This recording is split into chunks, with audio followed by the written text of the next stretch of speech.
Inaprobahan naman ng Senado ang 308.2 billion pesos na budget ng Department of the Interior and Local Government o DILG para sa taong 2026 mula sa orihinal na 285.4 billion pesos.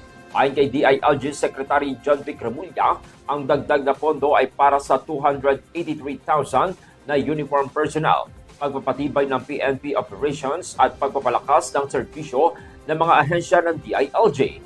Kasama sa budget ang 65 bagong fire stations at karagdagang 65 fire trucks para sa Bureau of Fire Protection. Ang pinakamalaking bahagi ay mapupunta sa PNP na 225.8 billion pesos. Kasunod po dyan ang Bureau of Fire Protection sa 36.2 billion pesos at BJMP sa 31.3 billion pesos.